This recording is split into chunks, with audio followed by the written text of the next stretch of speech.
और जिन बेसिक्स की मैं बात कर रहा हूँ उनमें से बहुत बड़ा उस वर्ड का, उस एक्सप्रेशन का पार्ट है ये फॉर्मूलाज।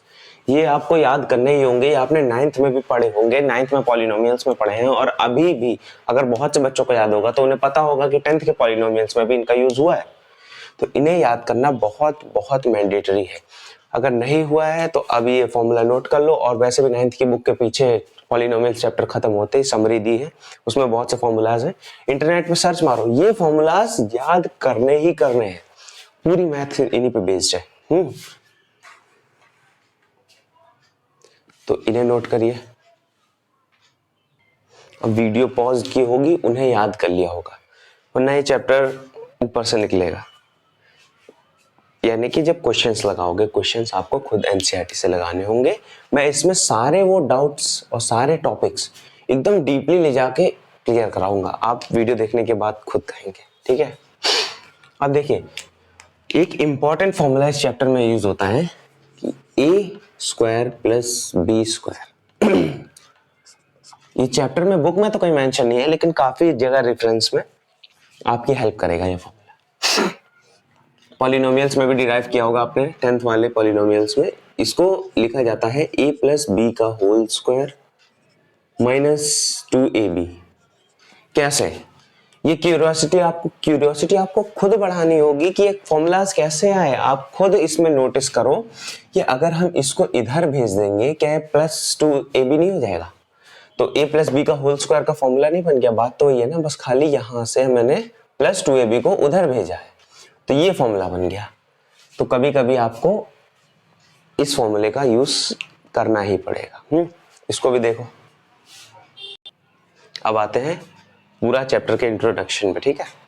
देखो, ट्रिग्नोमेट्री कुछ ट्राइंगल से रिलेटेड लग रहा है ना, तो पूरा ट्रिग्नोमेट्री सिर्फ एक ट्राइंगल पे बेस्ड है। ट्राइंगल्स के टाइप तो पता है ना, कि राइट एंगल ट्राइंगल होता है, आइसोस्केलेस होता है, इक्विलेटरल होता है।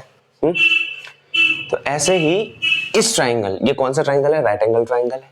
सिर्फ इसी पे ट्रिग्नोमेट्री बेस्ड है हायर क्लासेस में, याद कर लो। पहला इंपॉर्टेंट पॉइंट, सिर्फ इसी ट्राइंगल पे पूरी ट्रिग्नोमेट्री बेस्ड है। अब वो कैसे? अब देखिए, यहाँ पे ये ना तो 90 डिग्री फिक्स रहा है ना। अब यहाँ पे हम इन एंगल्स को डिनोट करते हैं थीटा से। वैसे तो एंगल्स को हम x, y, z, alpha, beta, gamma, x, y, z, alpha, beta, gamma किसी से भी डिनोट कर सकते हैं, क्योंकि एंगल एक वेरिएबल है। क्योंकि हमें पता तो है नहीं, वेरिएबल मतलब समझते हो कि उसकी वैल्यू कुछ भी हो सकती है, 1 2 3 4 5 6 7 8। वैसे ये थोड़ा स्टैंडर्ड फॉर्म है, थीटा है ना, इस तरह बनता है। और इस एंगल को मान लीजिए मैंने ले लिया अल्फा, ठीक है। अब इसमें हमें बहुत से बच्चे भी, मैं जानता हूँ, ये भी नहीं जानते होंगे अभी पाइथागोरस थ्योरम क्या होती है। तो पाइथागोरस थ्योरम एक बार देख लेते हैं, ठीक है। वो जो होती है वो होता है हाइपोटेनियस का square is equals to perpendicular का स्क्वायर प्लस बेस का स्क्वायर। इस ट्राइंगल्स में हाइपोटेनियस, इस राइट एंगल ट्राइंगल में सिर्फ हाइपोटेनियस ये बड़ी वाली साइड होती है, ठीक है। हाइपोटेनियस ये बड़ी वाली साइड होती है। और इसमें हमें कैसे पता चलेगा सर कि परपेंडिकुलर कौन सा है और बेस कौन सा है? बेटा वो सिचुएशन पर डिपेंड करता है। कैसे सिचुएशन? वो अभी आगे देखते हैं, सिर्फ अभी इतना याद रखो। अब देखिए, यहाँ पे ट्रिग्नोमेट्री में होते हैं ट्रिग्नोमेट्रिक रेशियोज, ठीक है। अभी के लिए मैं इसको परपेंडिकुलर मान लेता हूँ, इसको बेस मान लेता हूँ। वैसे ऐसा नहीं होता है कि जो वर्टिकली खड़ा है वो परपेंडिकुलर और ये खड़ा है बेस। कभी हम इस ट्राइंगल को पलट भी सकते हैं, तो ये परपेंडिकुलर बन जाएगा, ये बेस बन जाएगा। अगर इस ट्राइंगल को पलट के ऐसे कर दिया तो हाइपोटेनियस का हाइपोटेनियस रहा, परपेंडिकुलर बन गया बेस और बेस बन गया परपेंडिकुलर। फील हुआ? ऐसे ही अब इस पूरे चैप्टर में सबसे डरावने टर्म्स होते हैं जिन्हें बच्चे अक्सर कहते हैं डरावने, वो है ये क्या है? इन्हें कहते हैं ट्रिग्नोमेट्रिक रेशियोज। ये वैसे ट्रिग्नोमेट्रिक रेशियोज है बेटा, इनकी कोई औकात नहीं है अगर ये अकेले इसी फॉर्म में खड़े हुए। लेकिन अगर यही रेशियोज, यहां पूरे चैप्टर में एंगल की बात होगी, एंगल अगर ये रेशियोज किसी भी एंगल के साथ मिल जाते हैं तो एक फिक्स और एक कांस्टेंट वैल्यू देते हैं जिससे हम परपेंडिकुलर बेस और हाइपोटेन्यूज निकाल सकते हैं इनके रिलेशन से। जैसे कि मान लो साइन को अगर मैं किसी एंगल के साथ रख देता हूं, इस एंगल की बात करते हैं, थीटा के साथ रखता जाता हूं, sine theta, cos theta, tan theta, cot theta, sec theta, cosec theta. याद कर लो, sine, cos, tan, cot, sec, cosec, इसी फॉर्म में याद रखना, ठीक है। एक राइम के वर्ड में याद, राइमिंग के स्कीम में याद कर लो, sine, cos, tan, cot, sec, cosec, ठीक है। अब साइन क्या होता है? साइन होता है perpendicular upon hypotenuse, pH. Cos होता है बेस अपॉन हाइपोटेनियस, ये रेशियोज हैं। और ये होता है परपेंडिकुलर अपॉन बेस, पीबी। ये हो गया बीपी, यानी perpendicular upon base upon perpendicular.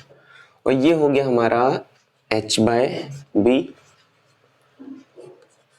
h by B. देखिए अब इसमें आपको कॉमन क्या देखने को मिल रहा है, यानी कि इसमें सिर्फ 3 टर्म्स यूज हुए हैं, परपेंडिकुलर, हाइपोटेनियस और बेस। राइट एंगल ट्रायंगल्स के एप्लीकेशन आप देख सकते हैं। अब देखिए इसमें इसका रिलेशन इसके साथ है। ये रोमन नंबर्स को मिटा देता हूं मैं, कंफ्यूजिंग ना लगे, ठीक है।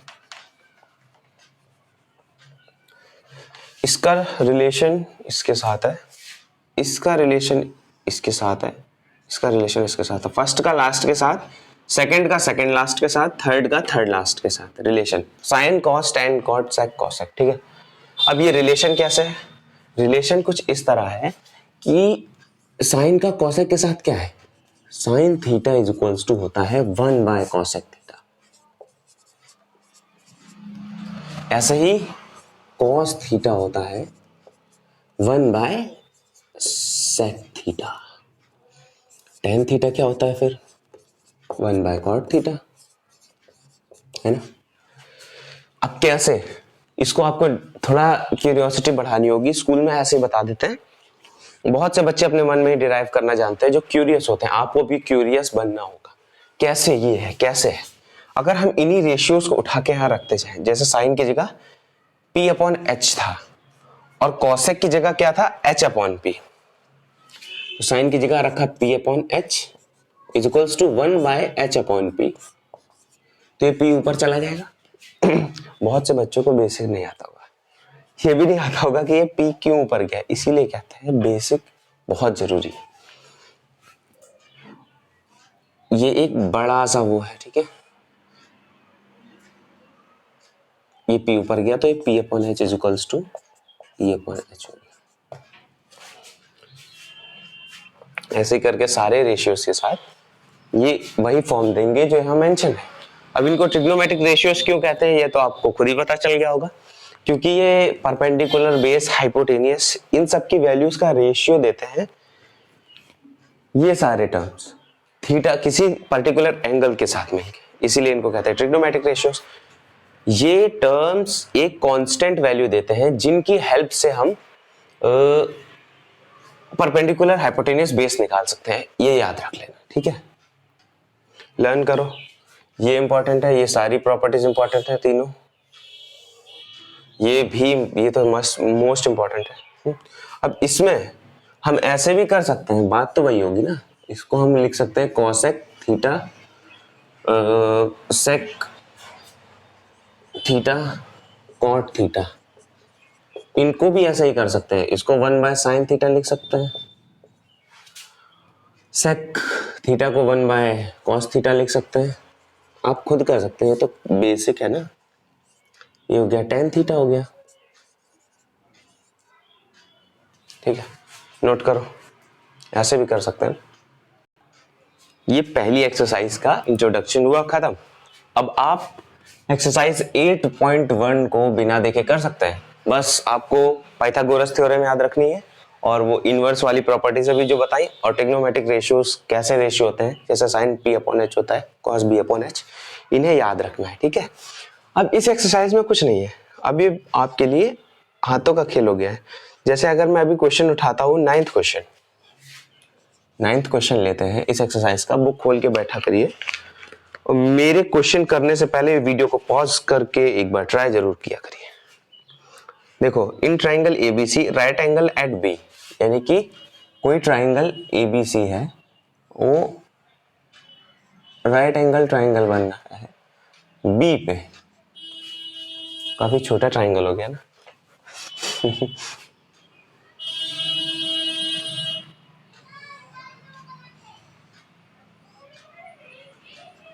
अब ए चाहे इसको रख दीजिए, चाहे उसको नीचे रख दीजिए, कुछ भी हो सकता है। डन। अब इसमें क्या क्या गया है? If tan a is equals to 1/√3 find the value of, ये नीचे दो क्वेश्चंस दिए, यानी कि मेंशन क्या है हमें, tan a is equals to 1/√3। देखो बेटा, यहां पे नोटिस करना, पीछे थोड़ा सा शायद मैं बताना भूल गया हूं कि हम कैसे बताएंगे कि कौन परपेंडिकुलर है कौन बेस। फिर से सुनो, अटेंशन, कैसे बताएंगे कौन परपेंडिकुलर है कौन सा बेस है।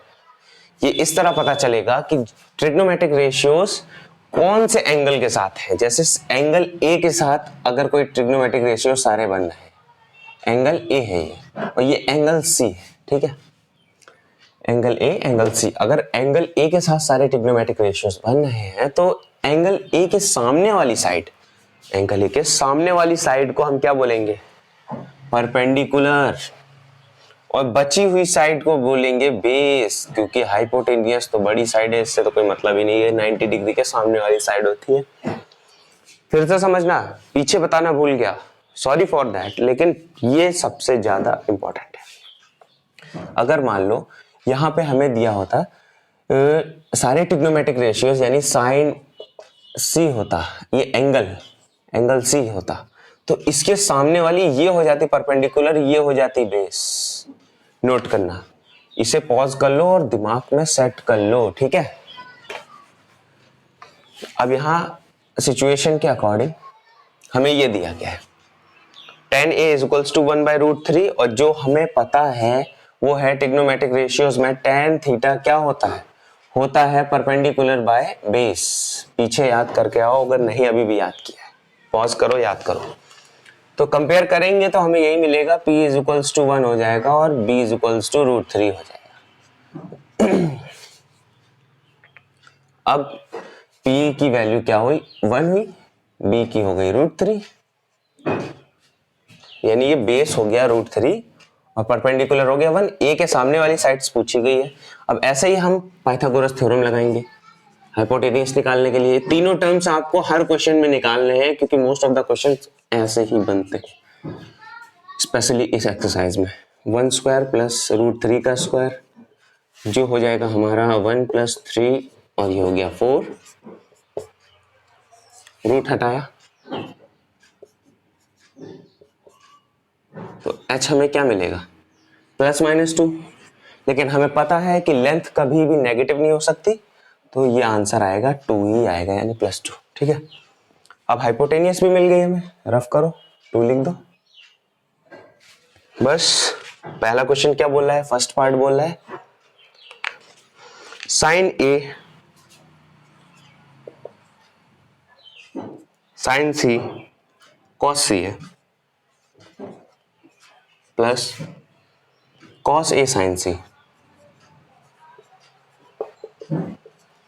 अब इसमें हमें ए टर्म्स तो पता चल गए, अब सी भी निकाल लेंगे। अब बात कर लेते हैं ट्रिग्नोमेट्रिक रेशियो सी के साथ है, तो ये परपेंडिकुलर हो गया, ये बेस हो गया, हाइपोटेनियस तो पता ही है, तो बस लगा देंगे। साइन ए क्या होता है, परपेंडिकुलर अपॉन हाइपोटेनियस, तो साइन ए के लिए परपेंडिकुलर अपॉन हाइपोटेनियस अभी लिखता जाता हूं, ठीक है। ये हो गया बेस अपॉन हाइपोटेनियस, पर यहाँ परपेंडिकुलर और बेसिस की वैल्यू अलग है, base upon hypotenuse plus perpendicular, sorry into hypotenuse, ठीक है। अब इसमें साइन ए, इसका परपेंडिकुलर ये है, बेस हाइपोटेनियस ये है तो ये 1/2 इंटू, अब cos c के लिए बेस ये है, cos c के लिए बेस ये है और हाइपोटेनियस ये है तो ये भी हो गया 1/2 प्लस, अब cos a के लिए बेस है √3, हाइपोटेनियस है 2 तो ये हो गया √3/2 इंटू साइन सी के लिए परपेंडिकुलर ये है, बेस ये है तो ये भी हो गया √3/2।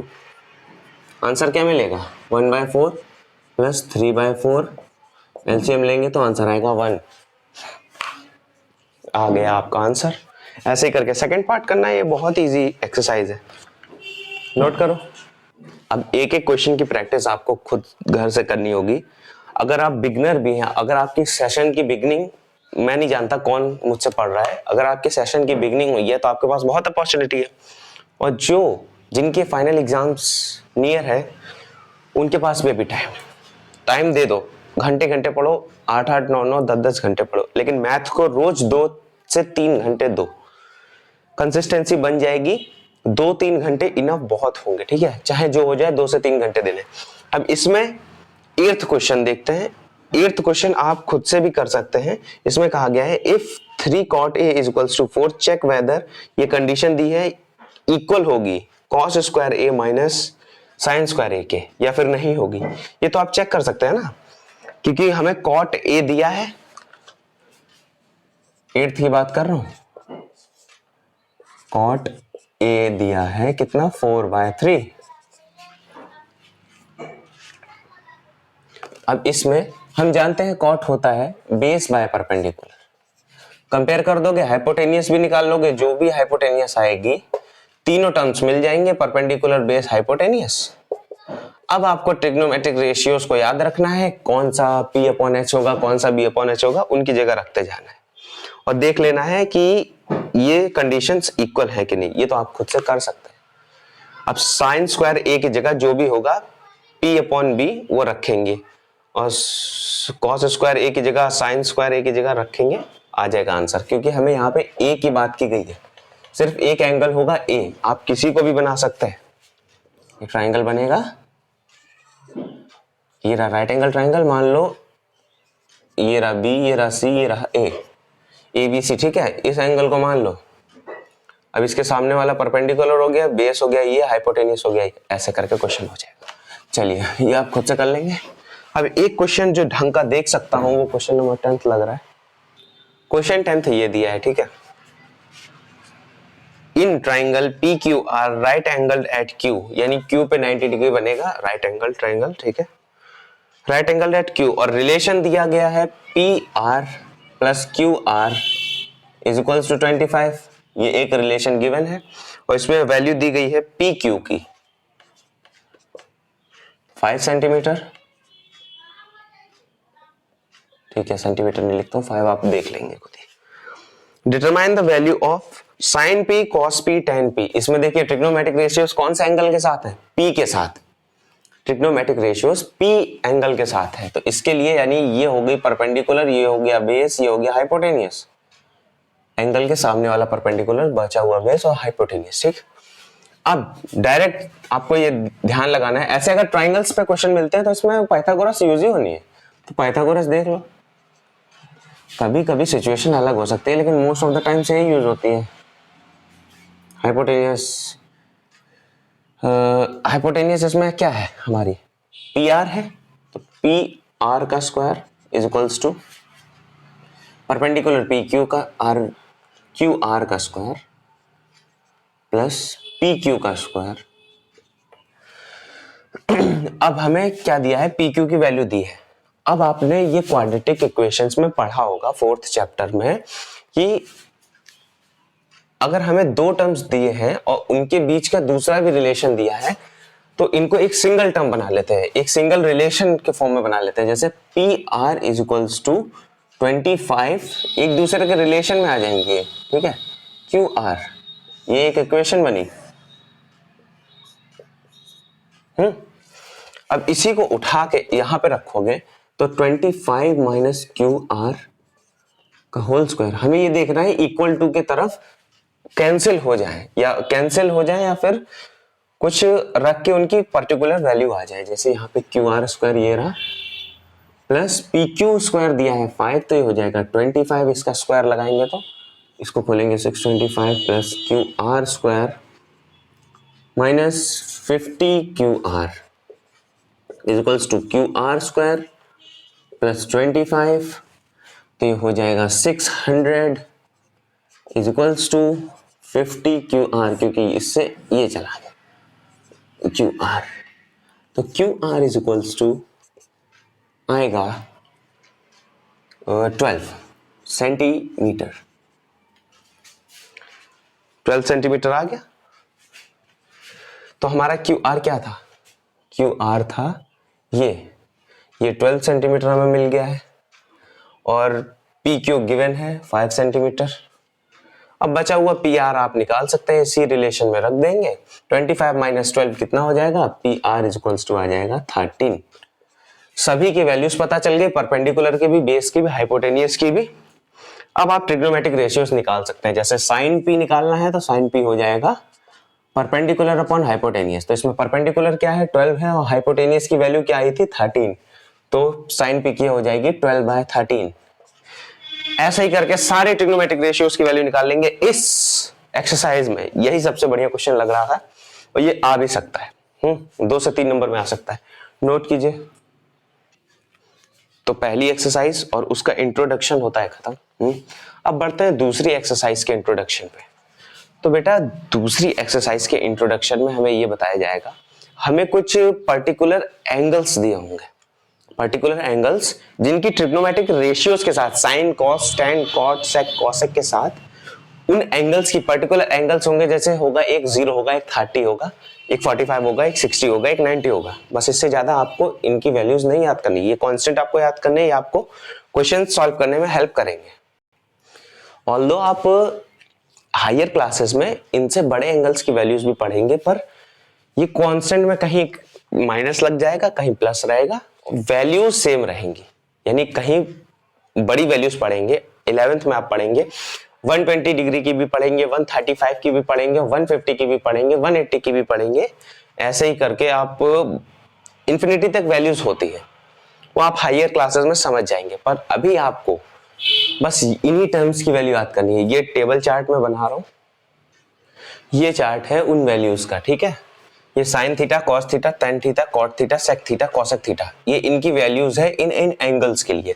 अब यहीं पे थोड़ा इस चीज को साइड रख के एक चीज और ध्यान में दे देते हैं, इंपॉर्टेंट सुनना, नोट करना कि टेन थीटा को हम sign theta by cos theta भी लिख सकते हैं। नोट इट डाउन, दिख रहा है सही से?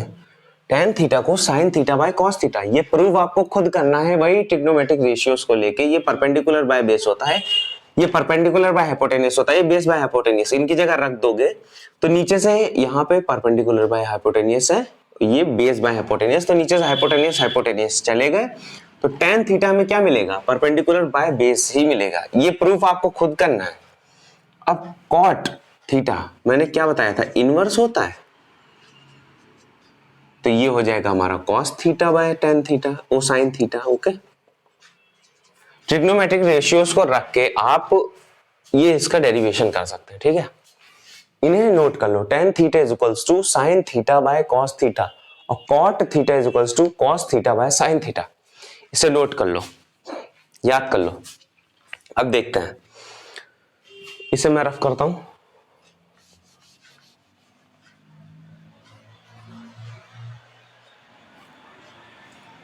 देखिए, हमें साइन 0 की वैल्यू दी है 0, साइन 30 की वैल्यू दी है 1/2, साइन 45 की दी है 1/√2 और 60 की √3/2 और 90 की 1। इन वैल्यूज को आपको वीडियो को यही पॉज करके या फिर टाइम मिले तो इनको याद कर लेना है। कोई ज्यादा इनको याद करने में टाइम थोड़ी लगेगा। मुझे पता कितना लगा था, 15 से 20 मिनट भी नहीं लगता इसको, शायद 15 मिनट इनफ है। 15 मिनट इनफ है। एक बार बस नजरें फेरनी यार, खुल के अगर पढ़ने की चाह है तो ये बहुत कम वैल्यूज है, याद कर लोगे। पॉज करो, याद करो।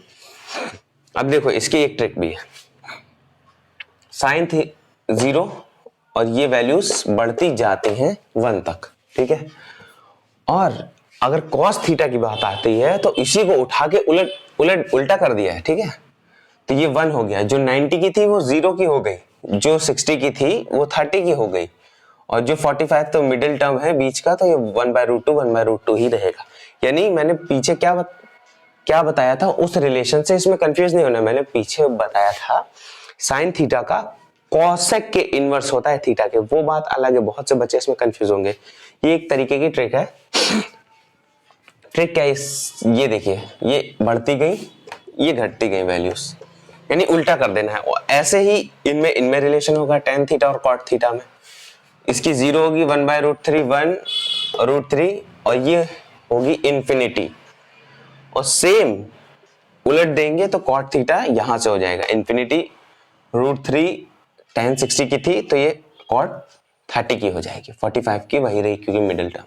अब यहाँ पे एक ये नया टर्म आया है इंफिनिटी, बहुत से लोग फैमिलियर होंगे, बहुत से लोग नहीं होंगे। बुक में इसको मेंशन किया जाता है नॉट डिफाइन। क्यों नॉट डिफाइन का मतलब बेटा ये होता है कि बहुत से बच्चे अभी बेसिक नहीं जानते होंगे, तो उन्हें अगर हम 0 को किसी भी नंबर से डिवाइड करेंगे 1 2 3 4 5 6 -1 -2 -3 किसी से भी, यानी x ले लेते हैं किसी भी नंबर के लिए, उसका आंसर 0 ही आएगा, यानी 0 ऊपर रहना चाहिए। और अगर x ऊपर रहा, कोई भी नंबर हुआ 1 2 3 4 5 6 7 8 9 10 और नीचे 0 हुआ, तो उसको लेते हैं इंफिनिटी, यानी कि इसका आंसर चलता ही जाएगा, जिसका मतलब कहते हैं नॉट डिफाइंड, ठीक है। जैसे 2/0 हो गया, 1/0 हो गया, सब नॉट डिफाइंड है, सब नॉट डिफाइंड। एक टर्म होता है 0/0, इसको आप आगे की क्लासेस में पढ़ेंगे, इसे आपसे कोई मतलब नहीं है, ठीक है। इन्हें याद किया। अब देखो यहां पे आया कैसे, यहां पे ये 0 है, यहां पे इंफिनिटी, और यहां पे इंफिनिटी आया कैसे। मैंने क्या बताया था, tan थीटा, अभी मैंने जस्ट बताया tan theta is equals to trigonometric ratios के रिलेशंस के टर्म में क्या होता है, sine theta by cos theta, ठीक है। तो यहाँ पे ये थीटा सेम है, अगर यहाँ 90 रखेंगे तो इनकी भी 90s की वैल्यू ही रखेंगे, इधर 60 रखेंगे तो इनके भी 60s की वैल्यू रखेंगे। यानी कि अगर मैंने रखा tan 90 की मुझे निकालनी है, 90 की, तो साइन 90 की हमें पता है 1 होती है, बाय कॉस 90 की 0 होती है, तो ये नॉट डिफाइंड इंफिनिटी आ गया। ऐसे ही आया है tan 90 इंफिनिटी। ऐसे ही करके सारी वैल्यूज आप निकाल सकते हैं। ये ट्रिक है tan के लिए कि साइन अगर tan 0 निकालना है तो साइन 0 बाय कॉस 0 रख दो, बस इनको याद रखना है आपको, ये दो स्टार्टिंग की याद रखनी है, और सारी वैल्यूज आपको याद हो जाएंगी, रटने की जरूरत नहीं है। और धीरे धीरे प्रैक्टिस करते करते आपको रट जाएंगे, तो आपको ये रेशियो वाला फॉर्मूला लगा के भी नहीं देखना पड़ेगा, सारे आंसर आपको ओरली याद हो जाएंगे, ठीक है। ये हुआ। अब यानी कि इधर बढ़ता गया और इधर आपने इस तरह घटा दिया, ऐसे कॉट और tan का रिलेशन हुआ, साइन और कॉस का रिलेशन हुआ, सेक और कॉसेक का। पहले मैंने बताया था कि फर्स्ट का लास्ट से, सेकंड का सेकंड लास्ट से, थर्ड का थर्ड लास्ट से, वो इनवर्स वाला रिलेशन था। ये भी एक रिलेशन बनेगा, इसको याद रखना, साइन का कॉस के साथ हो सकता है, tan का कॉट के साथ, सेक का कॉसेक के साथ। ये रिलेशन कैसे बनेंगे आगे देखते हैं, नोट करो। ऐसे ही करके ये सेक थीटा है, तो सेक थीटा हमें पता है ना कि 1/cos थीटा होता है, खाली यही दो स्टार्टिंग के याद करने हैं और सब तो निकल ही आएंगे। सेक थीटा कॉस थीटा का इनवर्स होता है, और ये कॉसेक थीटा 1/sin थीटा के इक्वल होता है। तो ऐसे ही करके आप वैल्यूज निकाल देंगे, और tan थीटा और cot थीटा इनसे निकल आएंगे, बस इन्हें याद रखना है, ठीक है। नोट करो, जैसे कि हमारा cos 30 √3/2 था, तो ये 2/√3 हुआ, ये 1/√2 था तो ये √2 हुआ, उलट दिया, इन्वर्स कर दिया, ये 1/2 था तो ये 2 हो गया। और 0 ये इंफिनिटी कैसे हो गया, तो क्योंकि हमें 1 के नीचे ले जाना है 0 को, 1 बाय करना है ना, 1/cos 90 करना है, तभी तो sec 90 की वैल्यू आएगी, 1/cos 90 करना है, तो ये आ गया नॉट डिफाइंड। ऐसे ही करके हो जाएगा, आप लर्न कर लेंगे, मुझे पूरा भरोसा है। चलिए नोट करिए, तो दूसरी एक्सरसाइज का इंट्रोडक्शन भी हो गया है खत्म।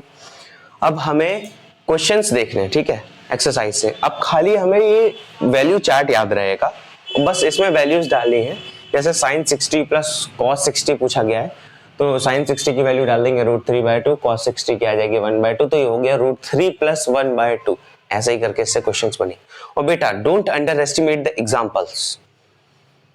लोग कहते हैं कि खाली एनसीईआरटी पढ़ो, इनफ है बोर्ड में हाई स्कोर करने के लिए, लेकिन वो एनसीईआरटी फिर सीबीएसई को ये बात भनक पता चल गई कि बच्चे ऐसा सोच रहे हैं, तो सारे बच्चे एनसीईआरटी एक्सरसाइज यानी कि जो एक्सरसाइज है उनके ही क्वेश्चन पढ़ के चले जाते थे बस। और एग्जाम्पल से अब सीबीएसई देने लगा है कि एग्जाम्पल से देंगे, थोड़ा तो अपोजिट जाएगा, टफ करेगा, इसीलिए एग्जाम्पल्स को बच्चे स्किप करते हैं। हर एक एग्जाम्पल को लगाना है, ठीक है। बैठे रहो बेटा, 9-10 घंटे पढ़ना ही है, रिफर करूंगा। चलो एक क्वेश्चन देख लेते हैं हम 8.2 से। सेकंड क्वेश्चन का सेकंड पार्ट देख लेते हैं। 8.2 की बात कर रहा हूं, सेकंड क्वेश्चन से सेकंड पार्ट अगर देखते हैं, ठीक है। 1 - tan² 45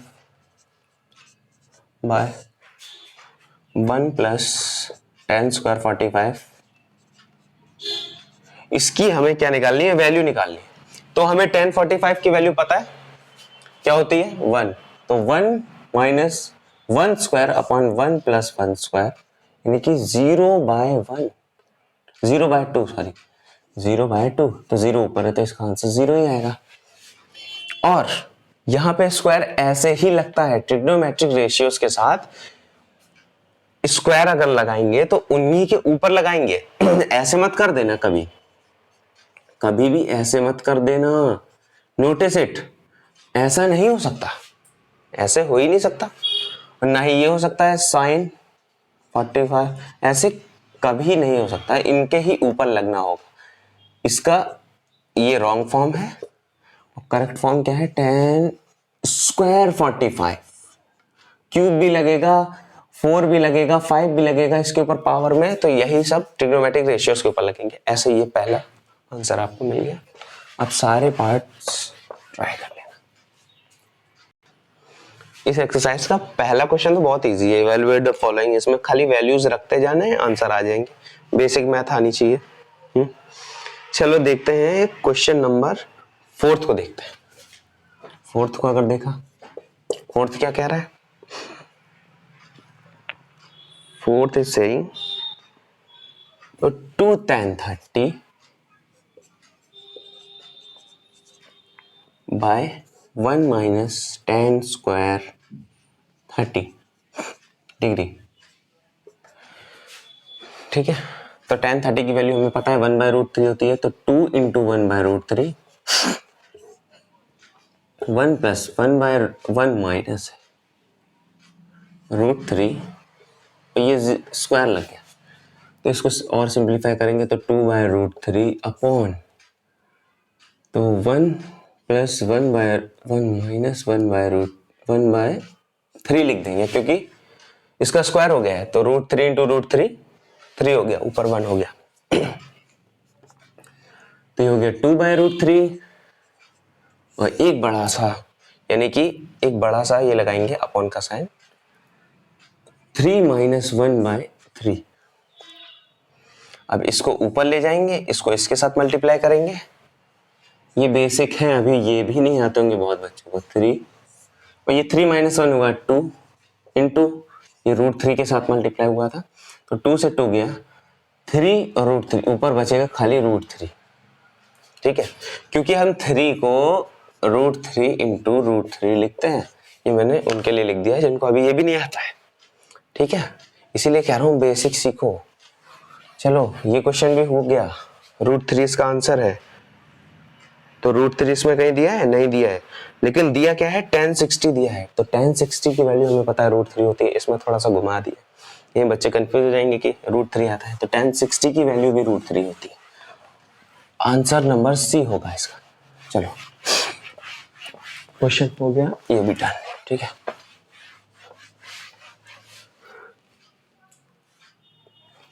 अब देखते हैं एक अच्छा क्वेश्चन इसमें थर्ड वाला लग रहा है, अच्छे क्वेश्चन सारे ट्राई करेंगे। थर्ड वाला क्या बोल रहा है, 10a plus B is equals to √3, 10a plus B is equals to √3,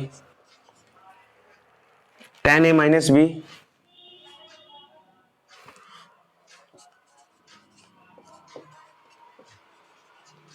(1/√3).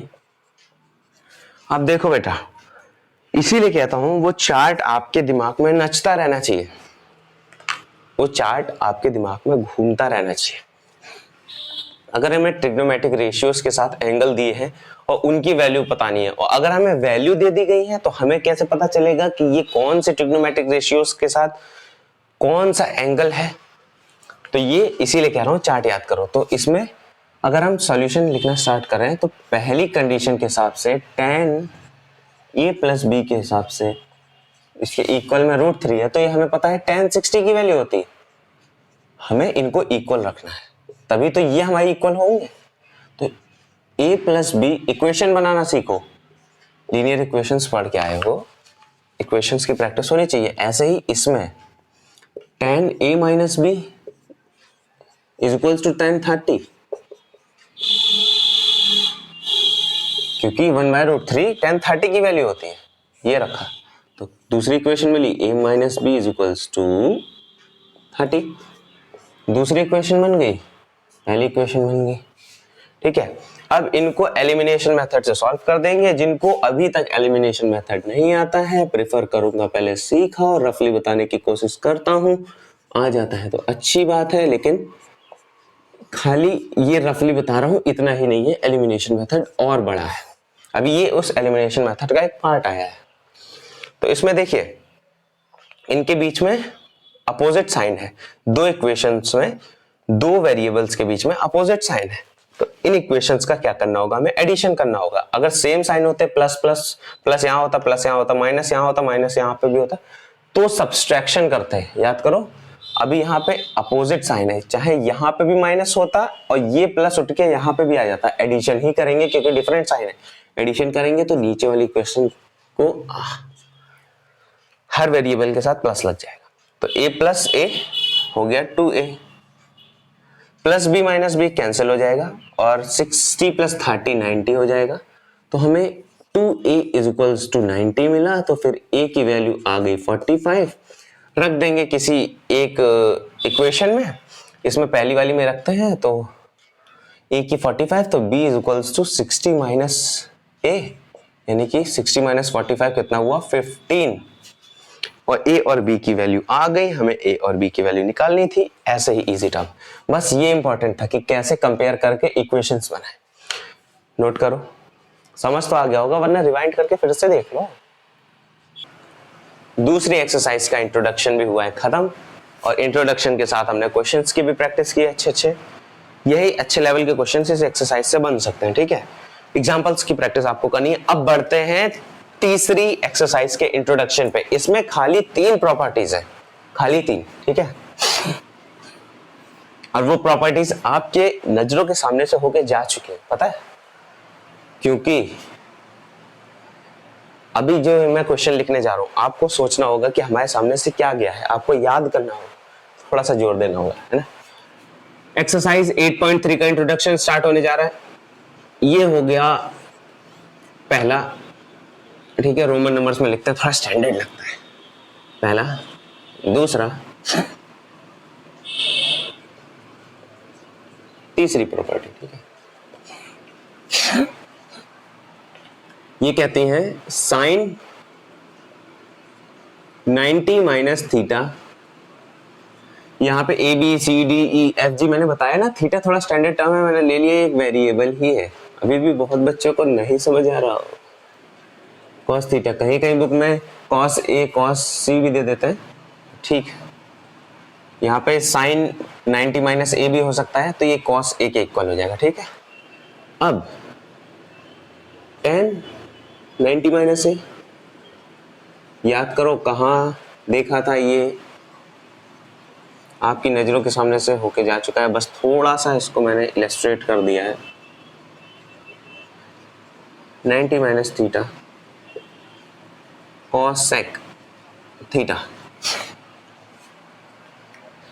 तो इसमें अभी हमने सेकंड एक्सरसाइज के इंट्रोडक्शन में उसमें टेबल चार्ट में देखा था, मैंने क्या बताया था, साइन कॉस के बीच में रिलेशन बन सकता है, टेन कॉट के बीच में और सेक कॉसेक के बीच में, वो रिलेशन ये है। अब इससे समझ सकते हैं हम इस फॉर्मूले का मतलब। मैंने क्या बताया था, साइन की वैल्यू इंक्रीजिंग होगी उस टेबल में तो उसको जस्ट अपोजिट कर देंगे, तो डिसेंडिंग ऑर्डर में कॉस की वैल्यू हो जाएंगी। इसका मतलब जो वैल्यू साइन 60 की थी वो कॉस 30 की होगी। ठीक है, अगर हमें साइन 60 की वैल्यू निकालनी है तो इसी फॉर्मूले में रखते हैं साइन 90 माइनस थीटा की जगह हम क्या डालें कि साइन 60 आ जाए। समझना, थीटा की जगह क्या डालें कि साइन 60 आ जाए, डालेंगे हम 30। तो इधर भी कॉस की जगह हम थीटा है तो उसमें 30 डाल देंगे। तो इससे पता चल गया sine 60 is equals to cos 30।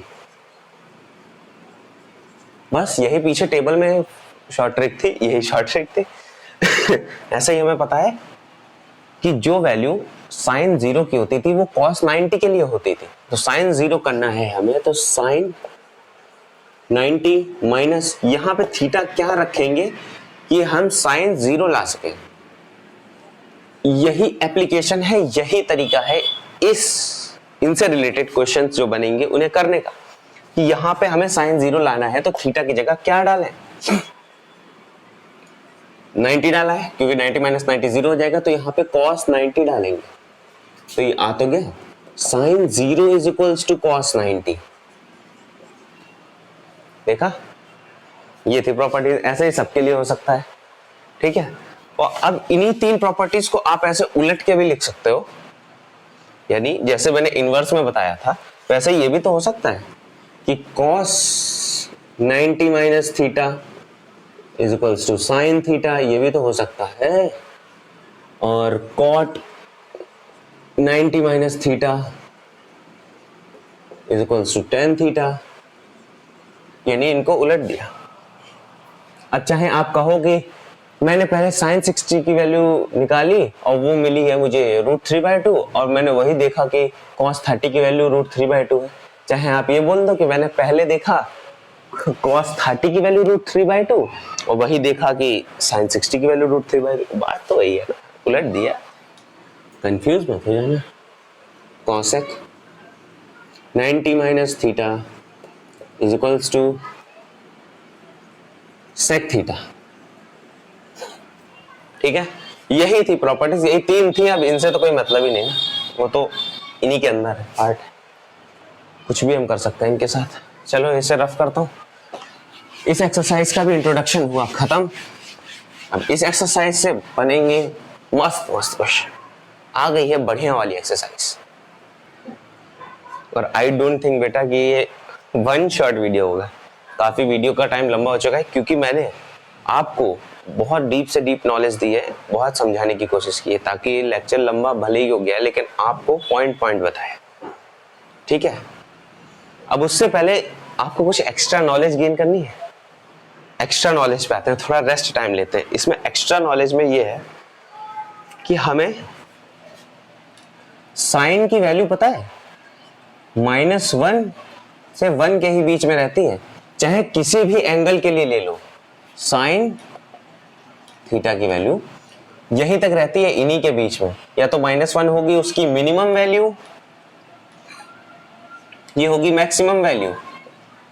ये एक्स्ट्रा नॉलेज है, अभी थोड़ा ब्रेक लेके बता रहा हूं। ठीक है, cos थीटा की होगी यही, इसकी भी यही होगी। मिनिमम ये होगी, मैक्सिमम ये होगी, मिनिमम मैक्सिमम।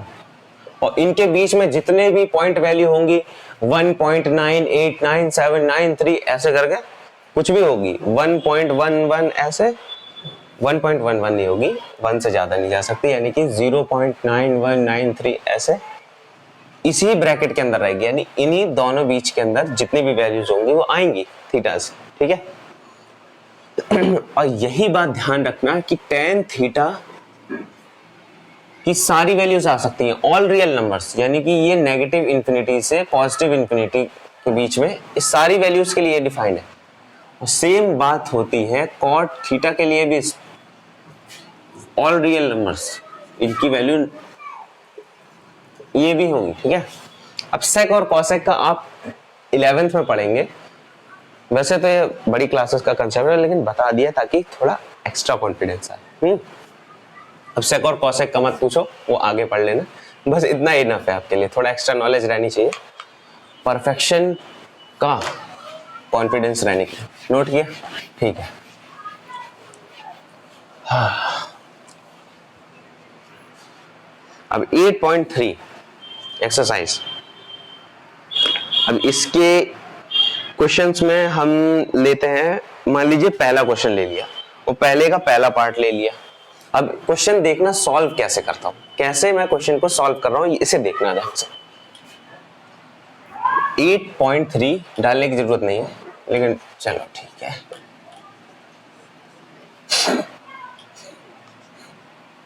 क्वेश्चन पहले का पार्ट नंबर फर्स्ट क्या दिया है?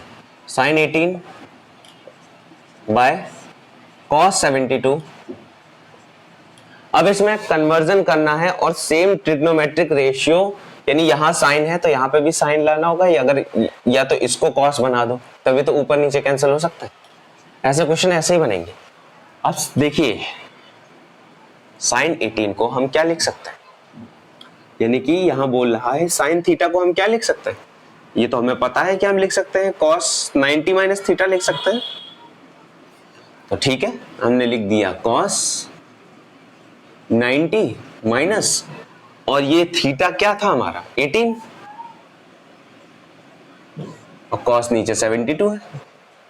तो बेटा ऊपर नीचे भी ऊपर भी आ जाएगा कॉस 72, माइनस करके देखो नीचे भी आ गया कॉस 72, कैंसिल्ड, आंसर आएगा 1। तो ऐसे ही आपको क्वेश्चंस करने हैं। इनमें देखिए ये जो एंगल्स दिए होंगे ऑलमोस्ट इनका सम 90 डिग्री होगा, क्योंकि अभी आपने 90 डिग्री एंगल तक तो पढ़ा है टेबल चार्ट में।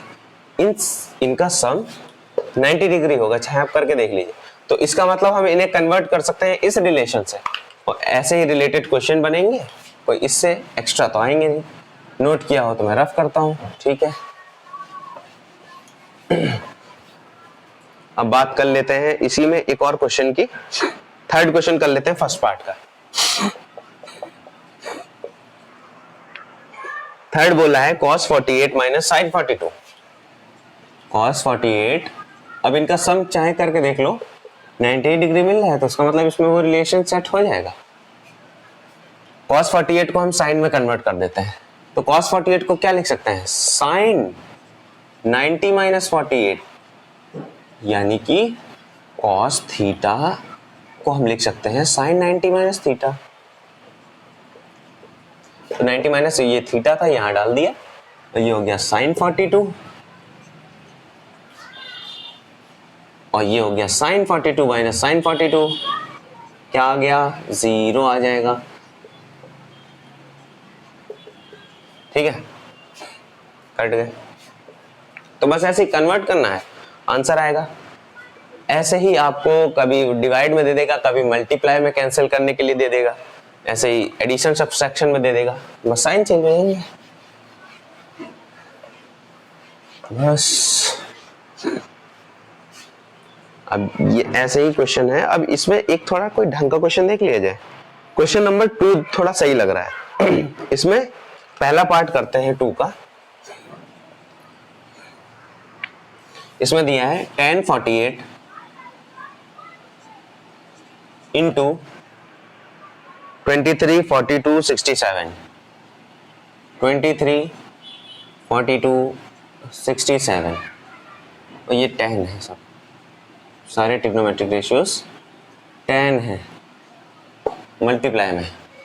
अब यहाँ पे आपको ये देखना होगा बेटा, राइटिंग डोंट माइंड, राइटिंग से वो प्यार करते हैं, बात समझना, राइटिंग से वो प्यार करते हैं जो मैथ से प्यार नहीं करते। अरे यार राइटिंग तो इंग्लिश और हिंदी में बनाई जाती है, मैथ में तो कैसे भी लिख सकते हो, लेकिन अगर आपकी राइटिंग अच्छी है तो बहुत अच्छी बात है। मेरे राइटिंग की वजह से नंबर कटे थे बोर्ड्स में। देखिए अब हमें इन्हें देखना है कि हम इनको कैसे कैंसिल करना है। इसमें हमें वैसे भी प्रूफ करना है कि ये इक्वल होगा 1 के। अब हमें देखना है कि इन्हें कैसे कैंसिल करके हमें 1 लाना। 1048 दिया है। अब इसमें पहली बात मल्टीप्लाई में कैंसिल कोई एडिशन सब्सट्रैक्शन तो होगा नहीं, या तो मल्टीप्लाई है तो डिवाइड से कैंसिल होगा, या तो डिवाइड है तो मल्टीप्लिकेशन वगैरह से कैंसिल होगा। ये तो रूल आपको पता है ना। 1048 है और इसको अगर 42 के साथ रखते हैं, अब देखना है कि सम किसके साथ हमारा 90 हो रहा है। ये हो रहा है, हाँ, इन दोनों का सम 90 दे रहा है, ठीक है। तो इन्हें हम कन्वर्ट कर सकते हैं, तो इसे हम कर देते हैं कॉट में कन्वर्ट। 1048 इंटू कॉट 48 लिख सकते हैं इसको हम। 1042 को कॉट 48 लिख सकते हैं। अब बार बार लिखने की मुझे जरूरत नहीं है, आप ऐसे ही शॉर्टकट से करेंगे, पेपरों में टाइम वेस्ट नहीं करना है। 1042 कॉट 90 माइनस 42 माइनस करोगे तो कॉट 48 ही आएगा। अब मैं दोबारा ऐसे लिख के नहीं बताऊंगा, आपको खुद माइंड से सॉल्व करना है, ठीक है।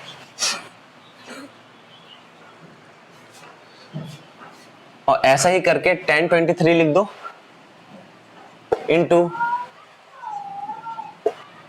1067 को हम कॉट 67 लिख सकते हैं। अगर सम इनका 1067 को हम क्या लिख सकते हैं, कॉट 23 लिख सकते हैं, सॉरी। अगर इनका सम यानी यहाँ पे किसी दो एंगल्स का सम 90 डिग्री आ रहा है, तो ये प्रॉपर्टी लगा सकता है कि sine theta is equals to cos 90 minus theta वगैरह।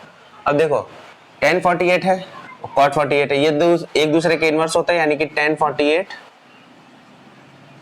इंटू 1/1048 इंटू 1023 इंटू 1/1023 कट गए, ठीक है। आंसर 1 आ गया जो हमें प्रूफ करना था। ऐसे ही करके हम सेकंड वाला भी कर सकते हैं इजीली। सेकंड वाला चाहो तो कर दूं, नोट करा। क्वेश्चन प्रैक्टिस करते रहनी है बेटा, एक एक क्वेश्चन लगाना है, अब इससे ज्यादा कुछ नहीं पूछेगा।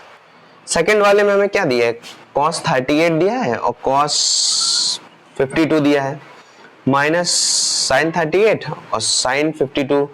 इसे हमें जीरो करके दिखाना है। बुक खोल के बैठे हो ना, फिर से प्रीफर करूंगा बुक खोल के बैठो।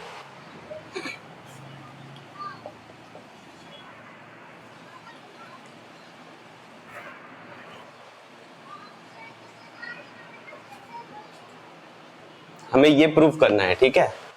अब देखो इसमें हम कैसे कन्वर्ट करें, कैसे करें कैसे करें कैसे करें।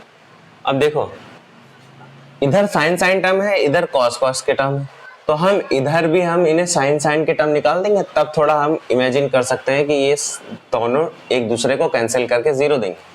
तो cos 38 को क्या लिखेंगे, इन दोनों का वैसे भी सम देख लो 90 डिग्री मिल रहा है, 90 डिग्री मिल रहा है, तो इसको हम लिख सकते हैं साइन 52 इंटू साइन 38। कैसे है वो फॉर्मूला से आप खुद करेंगे। और इधर भी यही बात है, साइन 38 इंटू साइन 52 है, इधर भी है। अरे ये तो कैंसिल हो गए दोनों एक दूसरे से, इन दोनों का प्रोडक्ट कैंसिल हो गया, जीरो आ गया। ऐसे ही क्वेश्चंस होंगे, ठीक है, नोट करो। बहुत ही इंटरेस्टिंग वे में चैप्टर जा रहा है कि नहीं। अब देखिए इसमें एक अच्छा क्वेश्चन मैं देखने की कोशिश कर रहा हूँ। इसमें मुझे अच्छा क्वेश्चन थर्ड वाला ही लग रहा है, थर्ड वाला भी अच्छा ही है, कोई बुरा नहीं है। थर्ड वाला देखते हैं, ठीक है। क्वेश्चन ये बोलने की कोशिश कर रहा है, ठीक है, कि हमें ये रिलेशन दिया है इफ 2a। अब बेटा यहाँ पे बहुत सारे ऐसे महान आत्मा बैठे होंगे जो कहेंगे इसमें तो एंगल बस a है, 2 तो ऐसे ही है। अरे है तो ये अब कहीं बाहर नहीं जा सकता है, ये नहीं कि आप ब्रैकेट के बाहर कर दो, कोई नहीं, इसके सामने बहुत बड़ा बैठा हुआ है, ये कभी बाहर नहीं जाएंगे। बहुत सारे बच्चे इसमें बहुत कंफ्यूज होंगे। ये पूरा एक एंगल को मैं बता रहा है और ये भी पूरा एक एंगल को बता रहा है, ठीक है। और इसमें हमें a को बताना है और कंडीशन दी है a 90 डिग्री से लेस है, वैल्यू 90 डिग्री से लेस है, और a की वैल्यू ही निकालनी है हमें। अब इसको देखिए कैसे कर सकते हैं हम। बस सिंपली कंपैरिजन करना है। मैंने क्या कहा था, कन्वर्जन का कंपैरिजन करना है। अगर इक्वल टू में है, सॉल्यूशन अगर लिखते हैं हम, तो इसको हम क्या लिख सकते हैं, कॉट में लिख सकते हैं। इसको कॉट में लिख देते हैं, 90 माइनस 2 हो जाएगा इज इक्वल्स टू कॉट। नहीं आ रहा वीडियो, फिर से रिवाइंड करके इसकी प्रॉपर्टीज को लर्न करके आओ। ये नहीं कि आप कंटिन्यूअसली देखे जा रहे हो वीडियोस, इनमें प्रॉपर्टीज लर्न होनी चाहिए। कॉट कॉट सेम है तो यानी कि इनके एंगल्स भी सेम हो। तो ऐसे ही हम इक्वल रख देते हैं, 90 minus 2a is equals to a minus 18। तो 3a is equals to 90 plus 18। तो ये हो गया 3a इज इक्वल्स टू 108, जो हमें देगा 36। a की वैल्यू हमें मिल रही है 36, जो 90 डिग्री से लेस है। तो ये एक्यूट एंगल है। तो ये आंसर आ गया, आप चेक भी कर सकते हैं, आंसर 36 है। तो ये था अच्छा क्वेश्चन। अब देखिए, हर क्वेश्चन तो मैं करा नहीं पाऊंगा बेटा। अब प्रॉपर्टीज आपको पता चल गई है, खुद से क्वेश्चन करने की कोशिश करो। और हो सकता है तो मैं इसी में कंप्लीट कराने की कोशिश करता हूँ, वरना ये अगर 2 शॉर्ट वीडियो लेक्चर हो गया तो सेकंड पार्ट भी देख लेगा। ठीक है, काफी लंबा लेक्चर हो रहा है, डीपली बता रहा हूँ। चलो रफ करता हूँ।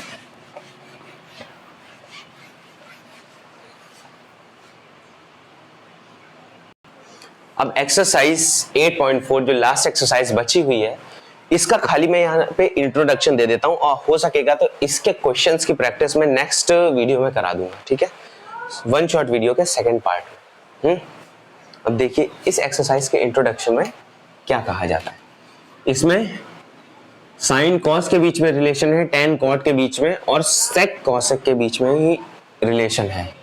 पहले वाले में था कि फर्स्ट का लास्ट के साथ रिलेशन, सेकंड का सेकंड लास्ट के साथ, थर्ड का थर्ड लास्ट के साथ। और टेबल वाला रिलेशन हो गया है जो अभी दूसरी प्रॉपर्टी पड़ी थर्ड एक्सरसाइज की। और इसमें भी साइन कॉस के बीच में रिलेशन है। इसमें बच्चे बहुत कंफ्यूज हो जाते हैं, कभी कभी यहाँ साइन और कॉसेक के बीच में रिलेशन डाल देते हैं। ऐसा नहीं है, यहाँ पे sine cos, tan cot, sec cosec के बीच में रिलेशन। पहली ही प्रॉपर्टी थी जिसमें रिलेशन थोड़ा डिफरेंट था, और सब साइन इसी ऑर्डर में।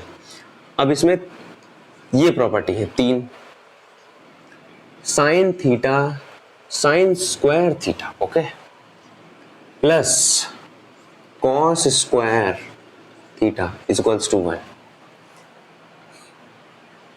ये है वो तीनों प्रॉपर्टीज। इसमें साइन कॉस का रिलेशन है, सेक टेन का रिलेशन है, और कॉसेक कॉट का रिलेशन है। सॉरी, यहाँ पे मैं कुछ गलती कर गया ना, वो रिलेशन थर्ड वाली एक्सरसाइज की प्रॉपर्टीज के साथ नहीं था। जैसे थर्ड वाली में हमने साइन कॉस का पढ़ा था और टेन कॉट का पढ़ा था। हर एक्सरसाइज में डिफरेंट रिलेशन है। सेक कॉसेक का पढ़ा था, ध्यान देना। पहले में अलग था, ये दूसरा रिलेशन अलग था, ये तीसरा अलग आया है। इसको आप खुद याद करना पड़ेगा। Sine square plus cos square theta is equals to 1, बस खाली एक ही में प्लस है। और सेक का टेन के साथ है, और ये कॉसेक का सी और कॉट का सी, इनका रिलेशन है जो 1 देगा। अब यहाँ पे कंफ्यूज मत हो जाना, इसमें साइन और कॉस में खाली प्लस है, और कॉसेक और कॉट में माइनस है, क्योंकि ये सी है, और बचा हुआ सेक टेन के बीच में हो जाएगा। अभी आप अपने तरीके से याद कर सकते हैं, इसे याद कर लीजिए। अब यहाँ पे देखिए, थोड़ा इसको डिकोड करेंगे। मैं क्या कहता हूँ कि फॉर्मूले से खुद की एक क्यूरियोसिटी बढ़ाओ। मैंने कहा नहीं था कि इन फॉर्मूले से आप खुद की शॉर्ट ट्रिक्स भी बना सकते हैं। जैसे कभी कोई क्वेश्चन आ जाएगा कि sec theta plus tan theta, पहले इनको याद कर लो, अच्छे से याद कर लो, पॉज करके। 4 दिया है, तो sec theta minus tan theta कितना होगा। अब यहां से फॉर्मूला आप देखोगे, आपके मन में तुरंत अटैक करना चाहिए कि ये प्रॉपर्टी मैंने पढ़ी थी, ये किसकी तरह लग रही है, ए स्क्वायर माइनस बी स्क्वायर की तरह लग रही है, जो होता है ए प्लस बी इंटू ए माइनस बी तो अगर इसको यहीं से यहां पे खोल दें तो ये हो जाएगा sec theta plus tan theta into sec theta minus tan theta is equals to 1। तो इससे हमें क्या पता चलेगा, sec theta minus tan theta जो हमें निकालना है इज इक्वल्स टू 1 अपॉन, इसको नीचे भेज देंगे 1 के, जो की वैल्यू 4 है। आगे आंसर ऐसे डिकोड करना है, ऐसे ही इसके साथ भी कर सकते हो, ऐसे ही आगे इसके भी यूजेस आएंगे। मैंने एक फॉर्मूला पढ़ा है नहीं, A square plus B square is equals to A plus B का होल स्क्वायर माइनस 2ab, इस तरह पढ़ाया था ना, दिख रहा है? सही है। ऐसे ही इन फॉर्मूलेस को थोड़ा डिकोड करना है। तो फिर इतना ही इंट्रोडक्शन था इसका, इस एक्सरसाइज का, और ये सबसे इंपॉर्टेंट एक्सरसाइज है। ये फॉर्मूलेस हर बार साथ रहेंगे, इन्हें तो बहुत जरूरी याद कर लेना है, ठीक है।